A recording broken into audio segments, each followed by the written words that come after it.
if you ever marry someone else, promise me that you'll always love me best." "Sweet, selfish darling," he murmured tenderly. "You'll have my heart always. You've ruined me for life."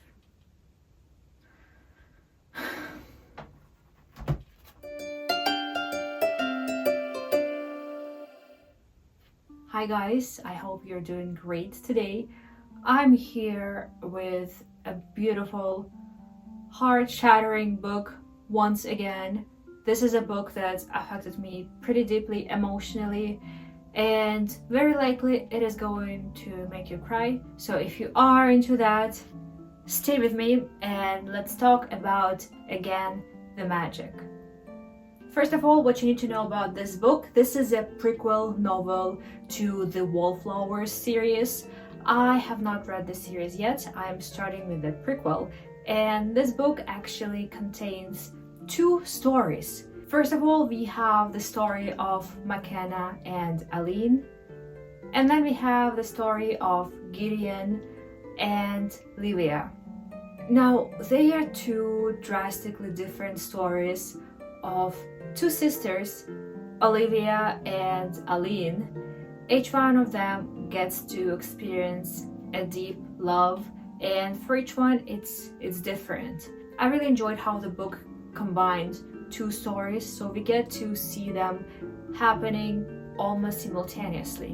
Now, when the book first starts, we get to meet McKenna and Aline, and those two have known each other since they were children. They have pretty much grown up together, except Aline is the daughter of an earl and McKenna is a stable boy.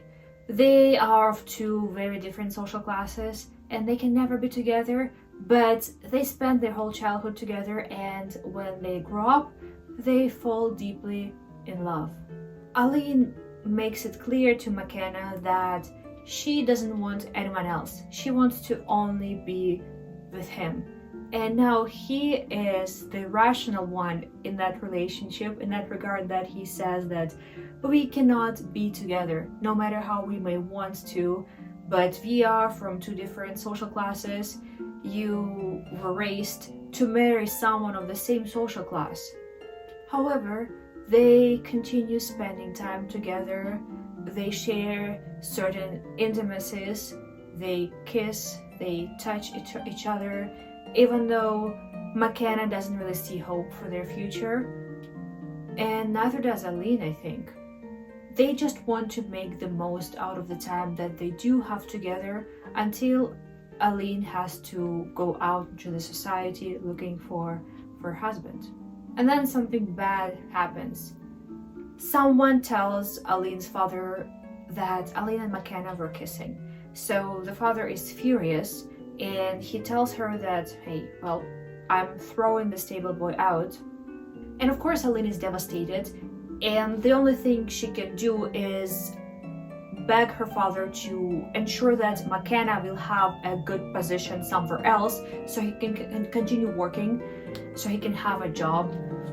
And in exchange for that, she tells him that she will ensure that McKenna won't come back to her.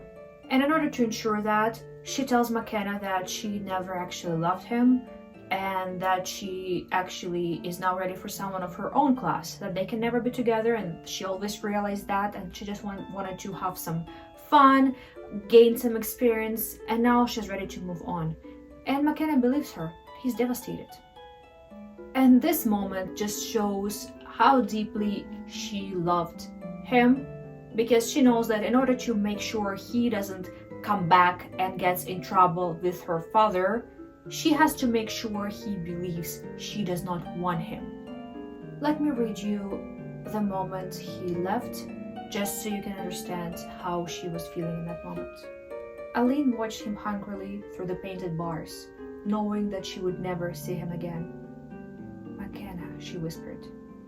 She watched through the painted bars until he disappeared, following a bend in the road that would lead him far away from her. And then she pressed her icy, sweating face to the sleeve of her gown and wept. Sometime after McKenna left, shortly afterwards, Aline had a really bad accident. Her dress caught on fire and she got really badly injured. She almost died. However, she did survive, but her legs were scarred for life. And that is something that will play a big role later on throughout the book. Now, fast forward to 12 years later. Aline is now 31. She is still unmarried. She has no experience in relationships. She has never stopped loving McKenna. She is trying not to think of him. She believes she will never see him again. And she's also not letting anyone else close because of her scarred, burned legs. This is actually my first book where the female character has scars. Aline is a beautiful woman. Many men actually want her, but she's not able to let people close because of her scars. Now, suddenly, McKenna makes a reappearance in her life. And what we learn is that in those past 12 years, he actually moved to New York and he made a living. He became rich, he's very successful, he's well known in New York, he makes good money. He came to England with his business partner, Gideon Shaw, and they are staying in Marsden residence, which is now owned by Aline's brother. He is now the Earl because their father had passed away. They're staying there to make some business contacts and to push their investments to England. Now, McKenna is convinced that Aline never loved him. He spent those 12 years not being able to forget her. Essentially, we have two people who spent 12 years thinking about each other, loving each other, believing they will never see each other again, and suffering. Neither of them is willing to admit that. McKenna believes Aline never loved him and he wants revenge. His evil plan is to seduce her, bet her, and leave. Now, Aline realizes that she still has feelings for McKenna, but she believes that because of her legs, he would never want her, and she wants to experience intimacy with him. So she's trying to think, how can I sleep with him without him seeing my legs? So that's her plan, just to experience intimacy with him once and then let him go again. For 12 years, I quote, McKenna had remained with her like a phantom, filling her dreams with all the abandoned hopes she refused to acknowledge during the daytime hours. Now, when they finally met again 12 years later, the reality of touching him after years of hopeless longing made her sway slightly, and her grip tightened as she sought to steady herself. I am a sucker for forced separation and second chance trope. This just makes my heart completely shatter and makes me feel very strongly, and those are the best feelings. When a book makes you feel like that, that's when you're truly captivated. That's when you can't put the book down until you're done. That's when you're so invested in the happy ending. And for this too, for McKenna and Aline, they really have to fight for that happy ending. They have to fight their own demons. In this book, Aline is the tortured one. She truly believes that because of her burned legs, McKenna will either not accept her, would feel disgusted, or he would want to be with her out of pity and obligation, and she's not okay with either choice, so she prefers to make him believe that she does not love him, which was so frustrating to read when he actually confessed love to her again towards the end of the book, and he told her, I don't even care if you don't love me, just please be with me, come to New York with me, I cannot function without you. And she tells him, you know what, no, it will not work. I do not love you the way you want me to. And she's lying. And this is the second time that she lies to McKenna because she thinks this is for the best for him.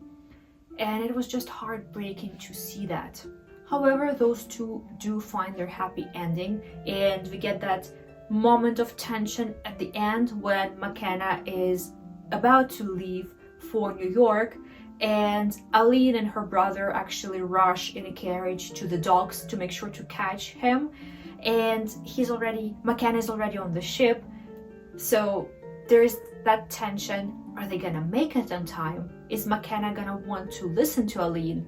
But they do make it, and he does listen, and she tells him about the scars, and his reaction is pure rage because he realizes that she loved him and she was just insecure about her appearance, and he's basically like, do you truly think that your scars would make me want to stay away from you? Do you not understand the extent of my love? Here's one quote that I really liked from the book. One should make the best choice possible given the circumstances, and then avoid second guessing for the sake of one's own sanity. This was said by Aline's friend, and I believe we can all apply this to our lives. For 12 years, I have been in constant torment, wanting you in my arms and believing it would never be possible. I want you for 1,000 reasons other than your legs, and no, damn it, I want you for no reason at all, other than the fact that you are you. I want to show myself deep inside you and stay for hours, days, weeks. I want morning and noon and nightfall with you. I want your tears, your smiles, your kisses, the smell of your hair, the taste of your skin, the touch of your breath on my face. I want to see you in the final hour of my life, to lie in your arms as I take my last breath. And with that, I'm going to finish talking about McKenna and Aline's story, which thankfully had a happy ending and a deep emotional impact on me. If you are a sucker for second chance tropes, you will like this book. It will likely make you want to cry. I know several people who had to put this book away for a while before they could come back to it because of how strongly it made them feel emotionally. And I was one of those people. It took me a while to finish this just because of strong emotional reactions. Now let's talk about the other couple in the book, Gideon Shaw and Olivia. She is Aline's little sister. For this too, their story is love at first sight. Olivia has been engaged and she went through a scandal because when her fiance passed away, she had a miscarriage, so society knew that she had been intimate with a man, and it's a huge scandal. So she was not out in society any longer. She was avoiding any social gatherings, and she actually met Gideon by accident. She was just dancing in the garden of the house while he was visiting, and he saw her, he fell in love. Now these two have a different struggle. Gideon has a problem with alcohol. He is an alcoholic, he acknowledges that, he admits it fully, and he does not believe that he can stop drinking. Olivia tells him that if he wants to be with her, he needs to give up drinking because she cares for him too much to watch him destroy himself. And it is so interesting to look into the soul of this man who recognizes he has a problem and who so desperately wants this girl that he is willing to make that change for her. So what he proposes is he needs to take time, he needs to take half a year to get his life back together. He knows that quitting alcohol will be difficult for him. He knows it's going to affect him physically, it's going to affect him mentally. He's not going to be pleasant to be around. So he asks for half a year break where they are not going to see each other. And he only asks her to wait for him. And in those half a year, they actually exchange letters, they still keep in touch. And you know what? He makes it. He quits for her, and there's also a happy ending for those two. And this is roughly it for a brief summary of, again, the magic. What I liked about this book is that it had two different stories in one book. I absolutely loved the second chance trope. The story of McKenna and Aline reminded me of Everything and the Moon by Julia Quinn. I talked about that book in one of my previous videos. That one is also a second chance trope, so make sure to watch that video as well if you're interested in this kind of books. It was a very beautiful, very emotional, heart-shattering read. Have you read this book? Let me know what you thought. If you read the whole Wallflowers series, let me know which book was your favorite. Let me know what you think about Marcus If there is a specific book you would like me to make a video on, let me know. Let's be friends, let's talk about historical romance. Thank you so much for watching. Please do give this video a like and make sure to subscribe to me if you're also a fan of historical romance. Thank you, have a great day.